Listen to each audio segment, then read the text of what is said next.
Hello കൂട്ടുകാരെ, എല്ലാവർക്കും നിജോസ് വേൾഡിൻ്റെ പുതിയൊരു വീഡിയോയിലേക്ക് സ്വാഗതം. എല്ലാവരും സുഖമായിട്ടിരിക്കുന്നെന്ന് വിശ്വസിക്കുന്നു. ഞങ്ങളിവിടെ സുഖമായിട്ടിരിക്കുകയാണ്. അപ്പോൾ എല്ലാവരും സന്തോഷത്തോടെയും ആരോഗ്യത്തോടെയും ഒക്കെ ഇരിക്കുക കേട്ടോ. ഇന്നത്തെ വീഡിയോയിൽ സംസാരിക്കുന്നത് പൊക്കിളിന് മുകളിലുള്ള ഭാഗത്തും അതുപോലെ നമ്മുടെ ഇടുപ്പിൻ്റെ ഭാഗത്തും ഉണ്ടാകാൻ സാധ്യതയുള്ള രണ്ട് പ്രഗ്നൻസി ലക്ഷണങ്ങളെ പറ്റിയിട്ടാണ്. ഓരോ പ്രഗ്നൻസി ലക്ഷണങ്ങൾ പലതരത്തിൽ പല സമയത്ത് സ്ത്രീകൾക്ക് ഉണ്ടാവാനായിട്ട് ചാൻസ് ഉണ്ട്. ചില ആളുകൾക്ക് പ്രഗ്നൻസി ലക്ഷണങ്ങൾ കൂടുതലുണ്ടാകും, ചില ആളുകൾക്ക് ഒട്ടും തന്നെ ഉണ്ടാവില്ല, ചില ആളുകൾക്ക് വളരെ കുറച്ച് മാത്രമേ പ്രഗ്നൻസി ലക്ഷണങ്ങൾ ഉണ്ടാവുകയുള്ളൂ. ഇത്തരത്തിലുള്ള കാര്യങ്ങളെ പറ്റിയിട്ട് കണ്ടിന്യൂസ് ആയിട്ട് വീഡിയോസ് ചെയ്യുന്നത് നിങ്ങൾക്കൊരു അവയർനെസ്സിന് വേണ്ടിയിട്ടാണ്. കാരണം നമ്മുടെ ശരീരത്തിൽ പലതരത്തിലുള്ള മാറ്റങ്ങൾ ഓവുലേഷൻ നടക്കുമ്പോഴും ഇംപ്ലാന്റേഷൻ നടക്കുമ്പോഴും ഒക്കെ ഉണ്ടാവാനായിട്ട് ചാൻസ് ഉണ്ട്. നമ്മൾ ഈ മാറ്റങ്ങളെ കൃത്യമായിട്ട് തിരിച്ചറിഞ്ഞില്ലെങ്കിൽ എന്താണ് നമ്മുടെ ബോഡിയിൽ നടക്കുന്നതെന്ന് നമുക്ക് ഫൈൻഡ് ഔട്ട് ചെയ്യാനായിട്ട് സാധിക്കില്ല. അതുപോലെ തന്നെ ചില ആളുകൾ പീരീഡ്സ് എടുക്കുന്ന സമയത്തുണ്ടാവുന്ന ലക്ഷണങ്ങളൊക്കെ ആയിട്ട് ഈ പ്രഗ്നൻസി ലക്ഷണങ്ങളെ താരതമ്യപ്പെടുത്തിയിട്ട് ഇത്തവണയും പ്രഗ്നൻസി നഷ്ടമായി എന്ന് വിചാരിച്ചിട്ട് പീരീഡ്സ് ഇൻഡ്യൂസ് ചെയ്യാൻ വേണ്ടിയിട്ടുള്ള കാര്യങ്ങൾ നാച്ചുറലായിട്ട് ചെയ്യുന്നവരുണ്ട്. അതായത് ഡോക്ടർ ഓൾറെഡി കൊടുക്കുന്ന മെഡിസിൻസ് എടുത്ത് കഴിയുകയോ അല്ലെങ്കിൽ പീരീഡ്സ് ഇൻഡ്യൂസ് ചെയ്യാനായിട്ട് നമുക്ക് ചെയ്യാൻ കഴിയുന്ന എക്സസൈസുകൾ ചെയ്തിട്ട് ആ ഒരു പ്രഗ്നൻസി നഷ്ടമാകാനായിട്ടുള്ള കാര്യങ്ങൾ ചെയ്യുന്നവരുണ്ട്. അറിഞ്ഞോ അറിയാതെയോ ആണ് പലരും ഇത്തരത്തിലുള്ള കാര്യങ്ങൾ ചെയ്യുന്നത്. ഇതൊക്കെ ഒന്ന് അവോയ്ഡ് ചെയ്യാൻ വേണ്ടിയിട്ടാണ് പ്രഗ്നൻസി ലക്ഷണത്തിനെ പറ്റിയിട്ട് വീഡിയോസ് ചെയ്യുന്നത് കേട്ടോ. നിങ്ങൾ ഈ വീഡിയോസ് കേൾക്കുക. ഈ ലക്ഷണങ്ങൾ നിങ്ങൾക്ക് കാണുന്നുണ്ടെങ്കിലും കാണുന്നില്ലെങ്കിലും ശരീരം നല്ലതുപോലെ ശ്രദ്ധിക്കാനായിട്ട് നിങ്ങൾ പ്രത്യേകം ഓർക്കുക കേട്ടോ. അപ്പോൾ ഇവിടെ സംസാരിക്കുന്നത് ഏറ്റവും ആദ്യം തന്നെ നമ്മുടെ പൊക്കിളിന് മുകളിലുണ്ടാകുന്ന പ്രഗ്നൻസി ലക്ഷണത്തിനെ പറ്റിയിട്ടാണ്. ഏറ്റവും കൂടുതൽ എല്ലാവർക്കും അറിയാം, ഇംപ്ലാന്റേഷൻ നടക്കുന്നത് നമ്മുടെ ലോവർ അബ്ഡോമൻ താഴെയുള്ള പോർഷനിലായിരിക്കും. നമ്മുടെ ആ ഒരു അരക്കെട്ടിനും അതുപോലെ നമ്മുടെ പൊക്കിളിനും താഴെയുള്ള ഒരു പോർഷനിലാണ് നമ്മുടെ യൂട്രസ് സ്ഥിതി ചെയ്യുന്നത്. അതുകൊണ്ട് തന്നെ യൂട്രസിനുണ്ടാവുന്ന എക്സ്പാൻഷനൊക്കെ ഏറ്റവും ആദ്യം തന്നെ നിങ്ങൾക്ക് ഫീൽ ചെയ്യുന്നത് നിങ്ങളുടെ ലോവർ അബ്ഡോമൻ പോർഷനിലായിരിക്കും. അപ്പോൾ എന്തുകൊണ്ട് പ്രഗ്നൻ്റ് ആകുന്ന സ്ത്രീകൾക്ക് പൊക്കിളിന് മുകളിലോട്ട് വേദന ഉണ്ടാവുന്നു എന്ന് നമുക്ക് നോക്കാം. സാധാരണയായിട്ട് എല്ലാ സ്ത്രീകളും അതുപോലെ എല്ലാ പുരുഷന്മാരും അവരുടെ ജീവിതത്തിൽ ഏതെങ്കിലും ഒരു സ്റ്റേജിൽ ഈ ഒരു വേദന ഫേസ് ചെയ്തിട്ടുണ്ടാകും.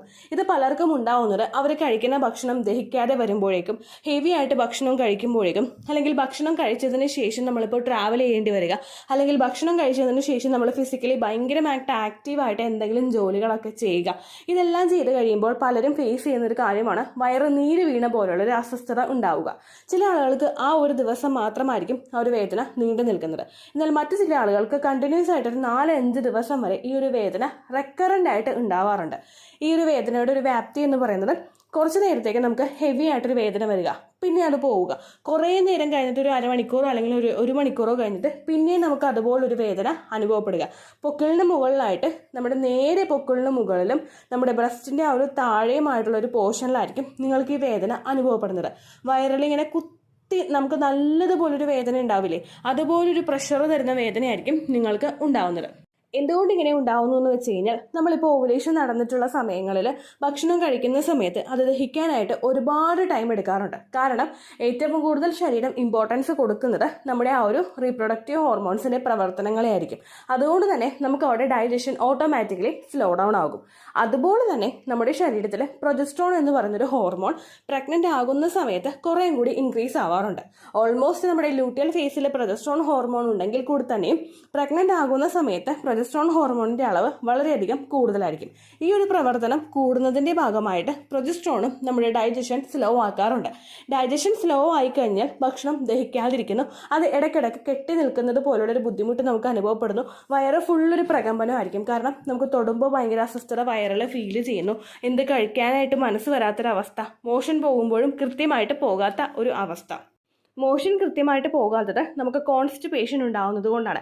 ഇത്തരത്തിൽ തന്നെ ഡൈജഷൻ സ്ലോ ആകുന്നതിൻ്റെ ഭാഗമായിട്ട് നമുക്ക് കോൺസ്റ്റിപ്പേഷൻ, അതായത് മലബന്ധം തുടർച്ചയായിട്ട് അനുഭവപ്പെടാനായിട്ട് ചാൻസ് ഉണ്ട്.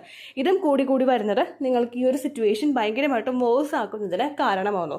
ഒരുപാട് പേര് ഇത്തരത്തിലുള്ള വേദന വരുമ്പോഴേക്കും ഇഞ്ചി കുത്തിപ്പിഴിഞ്ഞ് കുടിക്കാറുണ്ട്, അല്ലെങ്കിൽ മറ്റുള്ള കാര്യങ്ങളൊക്കെ ഹോം റെമഡീസ്, ജീരകം വറുത്ത വെള്ളം കുടിക്കാറുണ്ട്. അങ്ങനെയൊക്കെ അമിതമായിട്ട് നിങ്ങൾ കുടിക്കാതിരിക്കുക. ഒരു തവണ നമുക്ക് ഈ ബുദ്ധിമുട്ട് വരുമ്പോഴേക്കും ഇഞ്ചി കുത്തിപ്പിഴിഞ്ഞ് നമ്മൾ വെള്ളം കുടിക്കുന്നത് നല്ലതാണ്. പക്ഷേ കണ്ടിന്യൂസ് ആയിട്ട് നമ്മൾ ഇഞ്ചി കുത്തിപ്പിഴിഞ്ഞ് വെള്ളം കുടിക്കാനായിട്ട് ഓവുലേഷൻ കഴിഞ്ഞിട്ടുള്ള സമയത്ത് പാടില്ല. അത് നമ്മളുടെ ശരീരത്തിന് നല്ലതല്ല. ഇതും പല സ്ത്രീകൾക്കും ഉണ്ടാകുന്ന ഒരു ലക്ഷണമാണ്. ഈ ഒരു ബുദ്ധിമുട്ട് നിങ്ങൾക്ക് കാണുന്നുണ്ടെങ്കിൽ നിങ്ങൾ ഡോക്ടറെ സമീപിക്കുക. കാരണം നമുക്ക് അസഹനീയമായിട്ടുള്ളൊരു വേദനയായിരിക്കും പലർക്കും ഉണ്ടാവുന്നത്. അതുകൊണ്ട് അത് മാറാൻ വേണ്ടിയിട്ട് ഡോക്ടറെ കാണുന്നതാണ് നല്ലത്. മെഡിക്കൽ സ്റ്റോറിൽ നിന്ന് മെഡിസിൻസ് മേടിച്ച് കഴിക്കാതിരിക്കുക. പിന്നെ നിങ്ങൾ പ്രത്യേകം ശ്രദ്ധിക്കണം, ഡോക്ടറെ കാണുന്ന സമയത്ത് ഓൾറെഡി നിങ്ങൾ പ്രഗ്നൻസി ട്രൈ ചെയ്യുന്നവരാണെന്നുള്ള കാര്യം കൂടി കൺവേ ചെയ്യാനായിട്ട് ശ്രമിക്കുക കേട്ടോ. അതായത് നിങ്ങളിപ്പോൾ ഓവുലേഷൻ കഴിഞ്ഞിട്ടിരിക്കുകയാണ്, പ്രഗ്നൻസിക്ക് ട്രീറ്റ്മെൻറ്റ് എടുത്തിട്ടുണ്ടെന്നോ അല്ലെങ്കിൽ പ്രഗ്നൻസി നോക്കുന്നുണ്ടെന്നോ ഉള്ള കാര്യം അവരോട് നിങ്ങൾ ഉറപ്പായിട്ടും പറയാം കേട്ടോ. രണ്ടാമത്തെ ടൈപ്പ് വേദന എന്ന് പറയുന്നത് നമുക്ക് ഇടുപ്പിൽ അനുഭവപ്പെടുന്ന വേദനയാണ്. ഇടുപ്പിൽ നമുക്ക് രണ്ടിടുപ്പും നമ്മളിപ്പോൾ കൈ വെച്ചിട്ട് നമ്മുടെ അരക്കെട്ടിൻ്റെ ഭാഗത്ത് കൈ വെച്ചിട്ട് നമ്മൾ ആ ഇടുപ്പിൻ്റെ ആ ഒരു ഭാഗത്ത് നല്ലതുപോലെ ഒന്ന് ഞെക്കി നോക്കുക. ഞെക്കി നോക്കുമ്പോൾ നമുക്കൊരു വേദന അനുഭവപ്പെടില്ലേ? ഇതേ വേദനയായിരിക്കും നമുക്ക് തുടർച്ചയായിട്ട് ഇംപ്ലാന്റേഷൻ നടക്കുന്ന സമയത്ത് അനുഭവപ്പെടുന്നത്. നമ്മളിപ്പോൾ കൊടുത്തത് ഒരു പ്രഷർ കൊടുത്തിട്ട് നമുക്ക് കിട്ടുന്ന ഒരു വേദനയാണ് നമ്മളിപ്പോൾ ഫീൽ ചെയ്തത്. ഇതുപോലെ തന്നെയുള്ള ഒരു പ്രഷറായിരിക്കും നമുക്ക് ഇംപ്ലാന്റേഷൻ നടന്നു കഴിഞ്ഞിട്ടും ഉണ്ടാകുന്നത്. കാരണം യൂട്രസിന് അവിടെ എക്സ്പാൻഡ് ആവണം. അവിടെ ഇതുവരെ എക്സ്പാൻഷൻ അവിടെ നടന്നിട്ടില്ല. അതുകൊണ്ട് തന്നെ അതിൻ്റെ മസിൽസ് ഒക്കെ ഒരു സ്ഥായി ആയിട്ടുള്ള ഒരു പൊസിഷനിൽ ഒരുപാട് നാളുകളായിട്ട് നിലനിൽക്കുന്ന ഒരു മസിൽസ് ആയിരിക്കും. ഇത് എക്സ്പാൻഡ് ആവാനായിട്ട് തുടങ്ങുമ്പോഴേക്കും ഇതിൻ്റെ എക്സ്പാൻഷൻ യൂട്രസിന് ചുറ്റുമുള്ള ഭാഗത്തും നേരെ താഴെയുള്ള ഭാഗത്തോട്ടായിരിക്കും ഏറ്റവും കൂടുതൽ പ്രഷർ കൊടുക്കുന്നത്. അതിൻ്റെ ഭാഗമായിട്ട് നമ്മുടെ ആ ഒരു ഇടുപ്പിൻ്റെ ഭാഗത്തും നമ്മുടെ അരക്കെട്ടിൻ്റെ ഭാഗത്തും രണ്ട് സൈഡും തന്നെ നമുക്ക് നല്ലതുപോലെ ഒരു പ്രഷർ കൊടുത്തിട്ടുണ്ടാവുന്നത് പോലുള്ളൊരു വേദന ഫീൽ ചെയ്യാനായിട്ട് ചാൻസ് ഉണ്ട്. ഒരുപാട് നേരം നിന്നിട്ട് ജോലി ചെയ്യുന്ന സമയത്താണെങ്കിലും ഇരുന്നിട്ട് ജോലി ചെയ്യുന്ന സമയത്താണെങ്കിലും, അതായത് ഒറ്റ സ്ട്രെച്ചിൽ ഒരുപാട് നേരം നിൽക്കുക, ഒറ്റ സ്ട്രെച്ചിൽ ഒരുപാട് നേരം ഇരിക്കുക, ഇങ്ങനെയുള്ള ബുദ്ധിമുട്ടുകൾ നമുക്ക് ഈ സമയത്തായിരിക്കും ഏറ്റവും കൂടുതൽ ഫീൽ ചെയ്യുന്നത്. ഇംപ്ലാന്റേഷൻ നടക്കുമ്പോൾ സമയത്ത് നമുക്ക് ഉണ്ടാകുന്ന ഒരു വേദന ഒരിക്കലും നമുക്ക് കണ്ടിന്യൂസ് ആയിട്ട് നിൽക്കുന്നതായിരിക്കില്ല. കുറേ നേരം നമ്മൾ നിന്ന് കഴിയുമ്പോഴേക്കും റെസ്റ്റ് എടുത്ത് കഴിയുമ്പോൾ ഈ വേദന നമുക്ക് മാറും. പിന്നെയും കുറേ നേരം നമ്മൾ നിന്നോ ഇരുന്നോ ഒക്കെ ചെയ്യുമ്പോഴേക്കും റെസ്റ്റ് എടുത്ത് കഴിയുമ്പോഴേക്കും ഈ വേദന മാറാനായിട്ടും ചാൻസ് ഉണ്ട് കേട്ടോ. ഇത്തരത്തിലുള്ള വേദനകൾ ഉണ്ടാകുമ്പോഴേക്കും നിങ്ങൾ പെയിൻ കില്ലേഴ്സ് യൂസ് ചെയ്യാതിരിക്കുക. നമ്മുടെ എല്ലാ ആക്ടിവിറ്റീസും കൃത്യമായിട്ട് നടക്കണമെന്ന് വിചാരിച്ചിട്ട് പല ആളുകളും ഈ ഒരു സമയത്ത് അമിതമായിട്ട് പെയിൻ കില്ലേഴ്സ് യൂസ് ചെയ്യാറുണ്ട്. അതൊരിക്കലും നിങ്ങൾ ചെയ്യരുത്. നിങ്ങൾ ഹോട്ട് ബാഗ് വെച്ചിട്ട് മസാജ് ചെയ്ത് കൊടുക്കാനായിട്ട് ശ്രദ്ധിക്കുക. എന്നിട്ട് നിങ്ങളുടെ വേദന മാറുന്നില്ലെങ്കിൽ നിങ്ങൾ ഡോക്ടറെ കണ്ട് മെഡിസിൻസ് എടുക്കുക. അതുപോലെ തന്നെ ഡോക്ടറെ കാണുന്ന സമയത്ത് നിങ്ങൾ കൺവേ ചെയ്യണം നിങ്ങൾ പ്രഗ്നൻസി ട്രീറ്റ്മെൻറ്റ് എടുക്കുന്നുണ്ടെന്നോ അല്ലെങ്കിൽ പ്രഗ്നൻസി ട്രൈ ചെയ്യുന്നുണ്ടെന്നുള്ള കാര്യം നിങ്ങൾ പ്രത്യേകം അവരോട് പറയാം കേട്ടോ. അപ്പോൾ നിങ്ങൾക്ക് അനുയോജ്യമായിട്ടുള്ള പെയിൻ കില്ലറിൻ്റെ ഡോസേ ഡോക്ടർ എഴുതി തരുള്ളൂ കേട്ടോ. ഏത് ഡോക്ടർ ആണെങ്കിലും പെയിൻ കില്ലർ തരും. പക്ഷെ അത് വിചാരിച്ചിട്ട് നമ്മൾ ഡയറക്റ്റായിട്ട് മെഡിക്കൽ സ്റ്റോറിൽ നിന്ന് മേടിച്ച് കഴിക്കാനായിട്ട് പാടില്ല. അപ്പോൾ ഈ രണ്ട് കാര്യങ്ങളുമാണ് പ്രഗ്നൻസി ട്രൈ ചെയ്യുന്ന സമയത്തും പ്രഗ്നൻ്റ് ആകുന്ന സമയത്ത് ഇംപ്ലാന്റേഷൻ നടന്നു കഴിയുമ്പോൾ നമുക്ക് വളരെ എളുപ്പത്തിൽ ഉണ്ടാവാനായിട്ടുള്ളൊരു വേദന. ഇത് പല സ്ത്രീകൾക്കും പലതായിട്ടായിരിക്കും ഈ ഒരു വേദനയുടെ ഡെപ്ത് അനുഭവപ്പെടുന്നത്. ചില ആളുകൾക്ക് ഭയങ്കര കൂടുതലായിരിക്കും, ചില ആളുകൾക്ക് ഭയങ്കര കുറവായിരിക്കും, ചില ആളുകൾക്ക് ഒട്ടും തന്നെ ഉണ്ടാവില്ല കേട്ടോ. അപ്പോൾ ആ കാര്യം നിങ്ങൾ പ്രത്യേകം ശ്രദ്ധിക്കുക.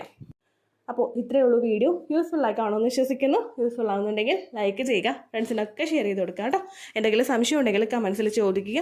പണ്ടത്തെ വീഡിയോയ്ക്ക് കമൻസ് ഇടുന്നവർക്ക് റിപ്ലൈ ലഭിക്കുന്നില്ലെങ്കിൽ ലേറ്റസ്റ്റ് ആയിട്ട് ഞാൻ ഏത് വീഡിയോ ആണ് അപ്ലോഡ് ചെയ്തത് അതിന് താഴെ കമൻറ്റ് ഒന്ന് കോപ്പി പേസ്റ്റ് ചെയ്യാനായിട്ട് ശ്രദ്ധിക്കുക കേട്ടോ. അതുപോലെ നമ്മൾ തമ്മിൽ ഓൾറെഡി ഒരു കോൺവെർസേഷൻ നടന്നതിന് ശേഷവും നിങ്ങൾക്ക് വീഡിയോയ്ക്ക് റിപ്ലൈ ലഭിക്കുന്നില്ലെങ്കിൽ നിങ്ങൾ ആ ഒരു കമൻറ്റ് കൂടി കോപ്പി പേസ്റ്റ് ചെയ്യാനായിട്ട് ശ്രദ്ധിക്കുക. കമൻറ്റ് കോപ്പി പേസ്റ്റ് ചെയ്യുമ്പോഴേക്കും എന്താണ് റീസൺ എന്നുള്ളത് നിങ്ങൾ ജസ്റ്റ്, അതായത് എന്താണ് നമ്മുടെ കോൺവെർസേഷൻ എന്നുള്ളത് നിങ്ങൾ ജസ്റ്റ് ഒന്ന് മെൻഷൻ ചെയ്യണം കേട്ടോ. അപ്പോൾ ഇത്രയേ ഉള്ളൂ വീഡിയോ. അതുപോലെ തന്നെ ഓവുലേഷൻ ഡേറ്റ് കാൽക്കുലേറ്റ് ചെയ്യുന്ന സമയത്ത് നിങ്ങൾക്ക് എന്തെങ്കിലും ഹെൽപ്പ് വേണമെന്നുണ്ടെങ്കിൽ എത്രയാണോ നിങ്ങളുടെ സൈക്കിൾ ലെങ്ത് എന്ന കാര്യം നിങ്ങൾ കൃത്യമായിട്ട് മെൻഷൻ ചെയ്യുക കേട്ടോ. ഓരോ വീഡിയോസിൻ്റെ താഴെയും ഈ കാര്യം പറഞ്ഞിട്ടും ഇപ്പോഴും പലര് നമ്മുടെ എന്നാണോ പീരീഡ് ആയ ഡേറ്റ് അത് മാത്രം മെൻഷൻ ചെയ്യാറുണ്ട്. ആ ഡേറ്റ് അല്ല നിങ്ങൾ മെൻഷൻ ചെയ്യേണ്ടത്, എത്രയാണോ നിങ്ങളുടെ സൈക്കിൾ ലെങ്ത് അത് മെൻഷൻ ചെയ്യുക. സൈക്കിൾ ലെങ്ത് എന്നതുകൊണ്ട് ഉദ്ദേശിച്ചത് ഓരോ മാസവും എത്ര ദിവസം കൂടുമ്പോഴാണോ ബ്ലീഡിങ് വരുന്നത് അതാണ് സൈക്കിൾ ലെങ്ത് എന്നത്. അതായത് ജനുവരി നമുക്ക് 1-ാം തീയതി ബ്ലീഡിംഗ് ആയി, ഫെബ്രുവരിയിൽ 2-ാം തീയതി ബ്ലീഡിംഗ് ആയി. ഇവിടെ നിങ്ങൾ മെൻഷൻ ചെയ്യേണ്ടത് ജനുവരി 1 ഫെബ്രുവരി 2 അല്ല. ജനുവരി 1 മുതൽ എത്ര ദിവസം കഴിഞ്ഞപ്പോഴാണ് ഫെബ്രുവരി 2 നിങ്ങൾക്ക് എത്തിയത്. അതായത് ജനുവരി 1, 2, 3 അങ്ങനെ നിങ്ങൾ കൗണ്ട് ചെയ്ത് ഫെബ്രുവരി 2 വരെ നിങ്ങൾ എത്തിക്കുക. ഇതാണ് നിങ്ങളുടെ സൈക്കിൾ ലെങ്ത് എന്നതുകൊണ്ട് ഉദ്ദേശിച്ചത് കേട്ടോ. ഇത് കണ്ടുപിടിച്ചാൽ മാത്രമേ നിങ്ങൾക്ക് ഓവുലേഷൻ ഡേറ്റ് കണ്ടുപിടിക്കാനായിട്ട് സാധിക്കുകയുള്ളൂ, ഒരാളുടെയും ഹെൽപ്പ് ഇല്ലാതെ. ഓക്കെ. അതുപോലെ തന്നെ നിങ്ങൾ ശ്രദ്ധിക്കേണ്ട മറ്റൊരു കാര്യമുണ്ട്. ബ്ലീഡിങ് നടന്ന ദിവസമാണ് നിങ്ങൾ ഡേ 1 ആയിട്ട് എടുക്കേണ്ടത്. ഒരിക്കലും ബ്രൗൺ കളറിലെ ഡിസ്ചാർജോ സ്പോട്ടിങ്ങോ വന്ന ദിവസത്തെ ഡേ 1 ആയിട്ട് നിങ്ങൾ എടുക്കാനായിട്ട് പാടില്ല. എപ്പോഴാണോ നിങ്ങൾക്ക് ചോര പോയി തുടങ്ങിയത് ആ ദിവസത്തെ വേണം നിങ്ങൾ ഡേ 1 ആയിട്ട് എടുക്കാൻ കേട്ടോ. അപ്പോൾ ഇത്രയേ ഉള്ളൂ വീഡിയോ. അടുത്തൊരു വീഡിയോ ആയിട്ട് നമുക്ക് വീണ്ടും കാണാം. ബൈ.